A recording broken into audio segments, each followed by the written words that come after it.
नमस्कार, मैं हूं आपके साथ योगिता वाजपेयी। गुड मॉर्निंग छत्तीसगढ़ आप देख रहे हैं। तो आज छत्तीसगढ़ की किन बड़ी खबरों पर दिन भर रहेगी नजर, इस बुलेटिन में आपको बताएंगे, लेकिन उससे पहले नजर हेडलाइंस पर। बिलासपुर में 4 आरक्षकों के घरों पर एसीबी का छापा, आय से अधिक संपत्ति मामले की जांच। आरक्षकों के अकाउंट से करोड़ों का हुआ है ट्रांजैक्शन। धमतरी में झाड़ फूंक करने वाले बैगा को समाधि लेने से रोका गया। मौके पर पहुंची एसडीएम और पुलिस की टीम। बैगा को जिला अस्पताल में किया गया भर्ती। और छत्तीसगढ़ में धान खरीदी पर सियासी घमासान, पीसीसी चीफ की सरकार को चुनौती। बीजेपी प्रदेश अध्यक्ष किरण सिंहदेव का पलटवार, कहा कांग्रेस भ्रम का माहौल तैयार कर रही। आज मंत्रालय में होगी साय कैबिनेट की बैठक। धान खरीदी की व्यवस्था को लेकर हो सकती है चर्चा। निकाय और पंचायत चुनाव पर भी लग सकती है मुहर।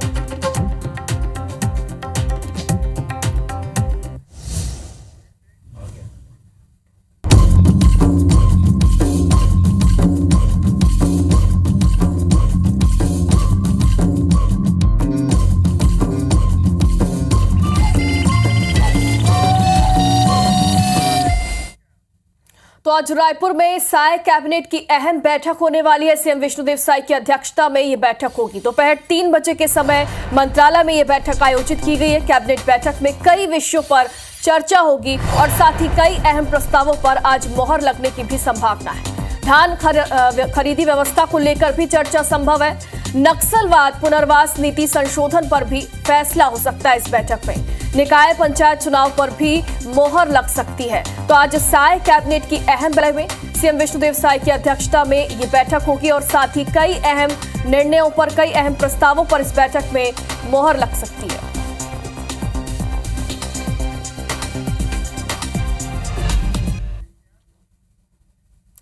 और अब सीएम विष्णुदेव साय के दौरे की जानकारी आपको दे देते हैं। वो सुबह 11 बजे राजभवन जाएंगे। सीएम साय राज्यपाल रमेन डेका से मुलाकात करेंगे। सीएम साय कैबिनेट से पहले विभागीय बैठक लेंगे। मंत्रालय में दोपहर 12 बजे विभागीय बैठक को लेंगे दोपहर, और 2 बजे सीएम विष्णुदेव साय डीडीयू जाएंगे। सीएम गौ सेवा आयोग अध्यक्ष पद के शपथ कार्यक्रम में भी शामिल होंगे। तो साय कैबिनेट की अहम बैठक तो आज होगी, लेकिन उससे पहले विभागीय बैठक वो लेंगे। राज्यपाल रमेन डेका से वो मुलाकात करेंगे। सीएम साय कैबिनेट बैठक से पहले एक विभागीय बैठक लेने वाले, जिसमें सभी विभागों के जो अधिकारी हैं वो मौजूद रहेंगे।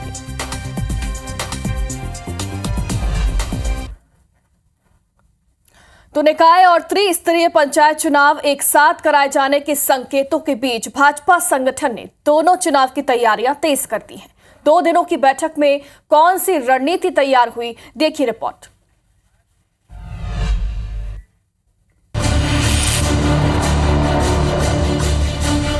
छत्तीसगढ़ बीजेपी नगरीय निकाय चुनाव और पंचायत चुनाव में जीत का चौका लगाने तैयारियां तेज कर दी है। 2 दिनों तक राष्ट्रीय और प्रदेश के दिग्गज नेताओं की मौजूदगी में दोनों चुनाव के लिए रणनीति तैयार की गई। बैठक में सरकार के 1 साल पूरे होने पर विजय पर्व के आयोजन, 1 साल की उपलब्धि, कांग्रेस सरकार के भ्रष्टाचार पर प्रहार, छत्तीसगढ़ में पूरी की गई मोदी की गारंटी, इन तमाम विषयों को लेकर भाजपा के कार्यकर्ता और नेता जनता के बीच जाएंगे। संगठनात्मक गतिविधियां, कार्यक्रम निश्चित नियत तिथि तक संपूर्ण कर ली जाएं और सारे काम पारदर्शिता के साथ सभी को समावेश सम्मिलित करते हुए, और इस तरीके से महत्वपूर्ण बैठक इन 2 दिनों में संपन्न हुए हैं। संगठन का काम है चुनाव की तैयारी करना, तो संगठन चुनाव की तैयारी के काम में लग गया है।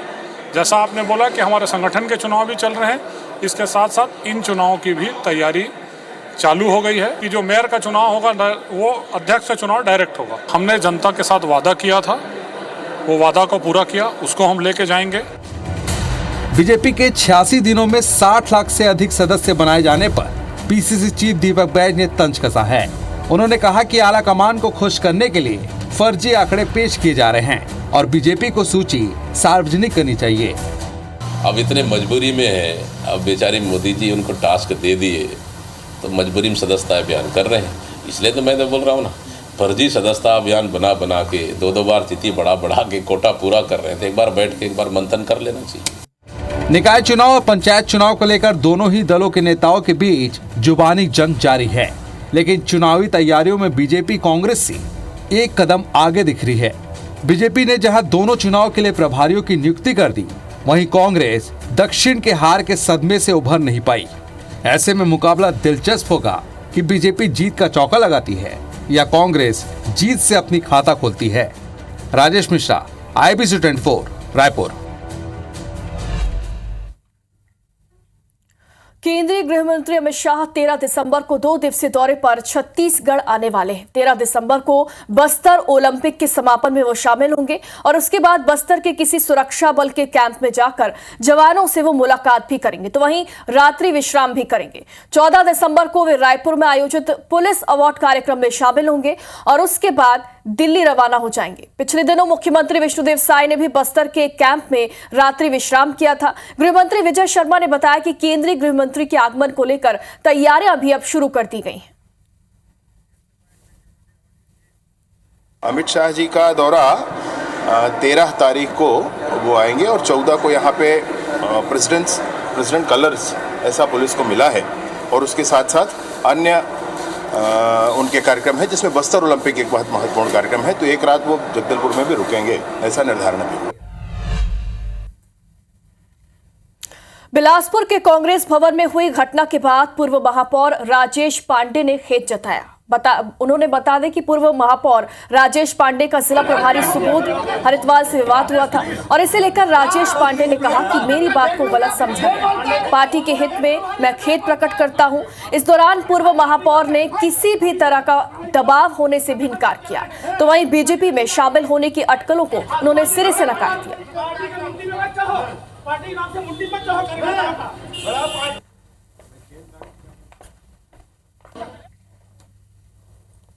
व्याख्या को लेके राम को रावण समझने वाली बात या राम को मरा समझने वाली बात, वो व्याख्याएं अलग अलग व्याख्याएं हो रही थी, इसलिए उसका पटाक्षेप करने के लिए ये प्रेस कॉन्फ्रेंस में मैं अपनी बात कहना चाहता था। उस दिन की जो घटना है उसके लिए मैं खेद व्यक्त करता हूं। और अब बिलासपुर से खबर है, यहां पर 4 आरक्षकों के घरों पर एसीबी ने छापा मारा। जीआरपी के 4 आरक्षकों के घरों में छापेमार कार्रवाई की गई। आय से ज्यादा संपत्ति के मामले की जांच की गई। आरक्षकों के अकाउंट से करोड़ों का ट्रांजैक्शन हुआ है। एसीबी टीम ने पहले भी आरक्षकों पर कार्रवाई की थी और बर्खास्त आरक्षक ट्रेन से गांजा और टैबलेट सप्लाई करते थे, ये जानकारी सामने आई थी। तो वहीं आरक्षकों के अकाउंट से करोड़ों का जो ट्रांजैक्शन है उसकी जानकारी भी सामने आई। एसीबी ने कार्रवाई की है, छापेमार कार्रवाई की गई है। 4 आरक्षकों के घरों में एसीबी ने छापा मारा है।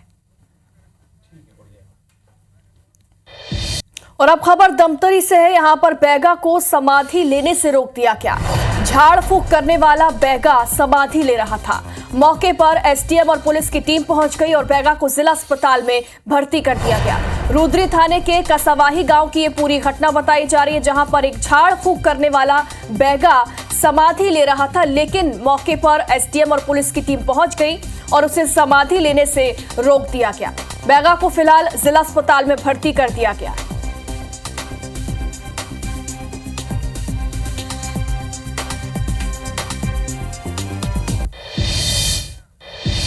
और इधर कवर्धा में चलती बस में भीषण आग लग गई। बस में सवार यात्रियों ने कूदकर अपनी जान बचा ली। आग की चपेट में आने से 5 यात्री झुलस गए हैं। बिलासपुर से लखनऊ ये यात्री बस जा रही थी और इसी दौरान शॉर्ट सर्किट से आग लगने की आशंका जताई जा रही है।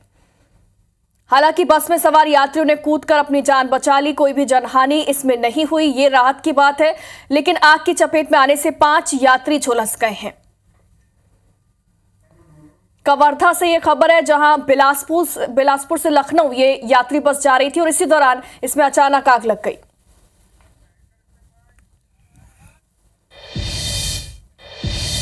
बस्तर में एक बार फिर नक्सलियों की साजिश नाकाम हुई। डीआरजी बीजापुर और पीडीएस की संयुक्त टीम ने माओवादी विरोधी अभियान पर गोरना मनकेली इशुलनार की ओर निकली थी। सर्चिंग के वक्त गोरना मनकेली रोड पर डी माइनिंग के दौरान बीडीएस बीजापुर की टीम 5-5 किलोग्राम के 3 आईडी इन्होंने बरामद किए। नक्सलियों के लगाए आईडी पगडंडी कच्चे मार्ग पर लगाए गए थे। जवानों की सूझबूझ से 4 आईडी को जंगल में ही नष्ट कर दिया गया।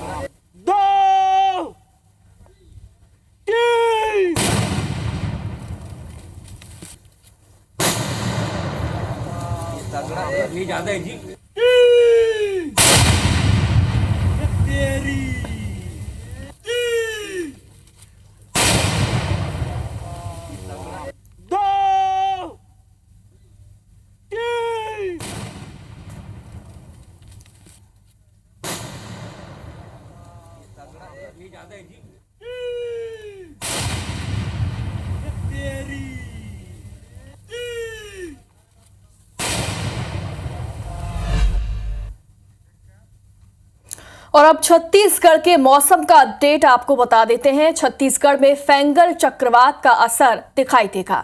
राजधानी समेत कई शहरों में बारिश हुई है। बदली छाए रहने से न्यूनतम तापमान में वृद्धि हुई है। रायपुर में न्यूनतम तापमान 18.8 डिग्री दर्ज किया गया।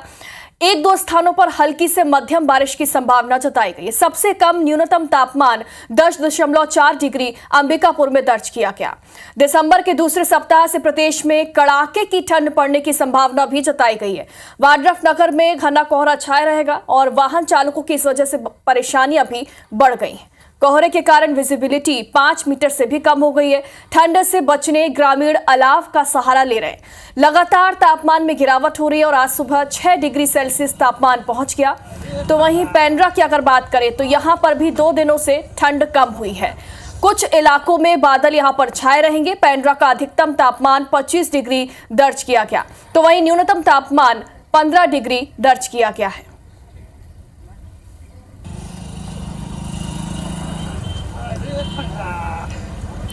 और चलिए मौसम की ज्यादा जानकारी के लिए हमारे 3 रिपोर्टर्स हमारे साथ लाइव जुड़ गए हैं। रायपुर से स्टार जैन और वाड्रफनगर से देवेश दुबे, तो वहीं पेंड्रा से शरद अग्रवाल। सबसे पहले रायपुर का रुख करेंगे। स्टार जैन हमारे साथ जुड़े हुए हैं। स्टार, मौसम का क्या हाल है रायपुर में, बताएं।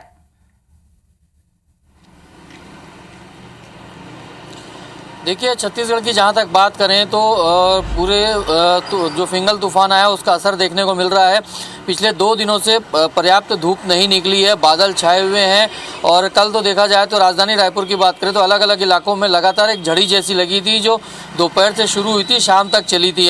और इसी तरीके से दक्षिण छत्तीसगढ़ में भी बरसात की कुछ आसार नज़र आ रहे हैं। अभी 1-2 दिन और ऐसी स्थिति बनी रहेगी। जहाँ तक रायपुर की बात करें तो फिलहाल 2 से 3 दिन और आसमान में बादल छाए रहेंगे और बादल जब छटेंगे तो फिर ठंड बढ़ेगी। मतलब दूसरे सप्ताह में कड़ाके की ठंड पड़ने की संभावना मौसम विभाग ने जताई है, खासकर राजधानी रायपुर में। और पूरे छत्तीसगढ़ में भी कहीं ना कहीं मौसम का असर दिखने को मिलेगा। ठंडक वापस बढ़ेगी तापमान जब बादल छटेंगे। फिलहाल चूँकि बादल है इसलिए दिन में समय तापमान में ज़्यादा गिरावट देखने को नहीं मिल रही है, लेकिन रात के समय फिर भी हल्की सी गिरावट देखने को मिली है। और रायपुर में जहाँ तक बात करें मिनिमम टेम्परेचर रात का 18 डिग्री दर्ज किया गया था और वहीं अंबिकापुर में सबसे कम पूरे प्रदेश में 10 डिग्री रहा था। तो कुल मिलाकर सार ये है मौसम का कि अगले से 2 से 3 दिनों तक अभी आसमान में बादल छाए रहेंगे और दूसरे सप्ताह में कड़ाके की ठंड पड़ने के अनुमान लगाया है मौसम विभाग ने। जी बिल्कुल, यानी कि अभी तो तापमान में गिरावट है लेकिन आने वाले दिनों में ठंड जरूर बढ़ने वाली है। तो हमारे साथ वाड्रफनगर से देवेश दुबे भी जुड़े हुए। देवेश, क्या अलर्ट जारी किया गया, वहां पर मौसम की वर्तमान स्थिति क्या है? जी देखिए योगिता, बताना चाहूंगा कि फेंगल तूफान का असर कहीं न कहीं वाड्रफनगर में भी देखने को मिल रहा है। यहाँ पर आज सुबह से ही घना कोहरा छाया हुआ है और आसमान में बादल भी दिखाई दे रहे हैं। और बात करूं ठंड की तो तापमान लगभग रात को 6 डिग्री सेल्सियस तक गिर गया था और दिन में यह तापमान 18 डिग्री तक रह रहा है। ठंड से बचने के लिए ग्रामीणों के लिए अलाव की व्यवस्था की जा रही है। नगर पंचायत पूरी तरह से मुस्तैद है और जो राहगीर हैं उनको ठंड न लगे इसके लिए जगह जगह पे अलाव की व्यवस्था की गई है। वाहन चालकों की मुसीबत बढ़ती हुई दिखाई दे रही है। कोहरे की वजह से विजिबिलिटी महज 5 मीटर रह गई है और वाहन चालक बहुत धीरे धीरे सफर करने को मजबूर है। जी योगिता, बिल्कुल। तो अब पेंड्रा का रुख करेंगे। शरद अग्रवाल हमारे साथ जुड़े हुए। शरद, पेंड्रा में भी तापमान में गिरावट तो दर्ज की गई लेकिन बारिश के आसार भी जताए जा रहे हैं, तो किस तरीके की व्यवस्थाएं यहां पर की गई हैं प्रशासन की तरफ से? जी बिल्कुल, सबसे बड़ी चिंता प्रशासन को मौसम के इस बदलाव को लेकर, धान खरीदी को लेकर है, और जहां पर व्यापक सुरक्षा इंतजाम करके रखे गए हैं। हालांकि आज के बाद मौसम खुलेगा और ठंड में भी काफी इजाफा होगा। मौसम विभाग की माने तो पिछले 5 सालों का रिकॉर्ड इस बार टूटने वाला है और 5 दिसंबर के बाद कड़ाके की ठंड जो पड़ेगी, इसको लेकर प्रशासन ने अभी से भी तैयारियां शुरू कर दी हैं, जिसके प्रारंभिक चरण में स्कूली बच्चों को राहत दी गई है और आज से स्कूलों को जो 2 पाली की स्कूलें हैं वो सुबह 8:30 बजे से शुरू हो पाएंगी। तो प्रशासन अपने स्तर पर तमाम इंतजाम कर रहा है, पर मौसम विभाग के अनुसार जो चेतावनी जारी की जा रही है उसके चलते ये अनुमान लगाया जा रहा है कि फेंगल तूफान का असर हटने के बाद ठंड कड़ाके की पड़ने वाली है और लोगों को भी सावधानी बरतने की सख्त जरूरत है। जी बिल्कुल, यानी कि छत्तीसगढ़ में फेंगल तूफान का असर साफ तौर पर दिखाई दे रहा है और जिसके चलते जिला प्रशासन ने भी पुख्ता इंतजाम कर लिए। बहुत बहुत शुक्रिया आप तीनों का हमारे साथ जुड़ने के लिए। और अब महासमुंद का रुख करेंगे। यहां पर नगर पालिका की अध्यक्ष राशि त्रिभुवन ने अपने साथ हुई मारपीट को लेकर कांग्रेस नेताओं की मौजूदगी में प्रेस कॉन्फ्रेंस की और इस दौरान राशि त्रिभुवन ने रोते हुए पुलिस और प्रशासन पर गंभीर आरोप लगाए।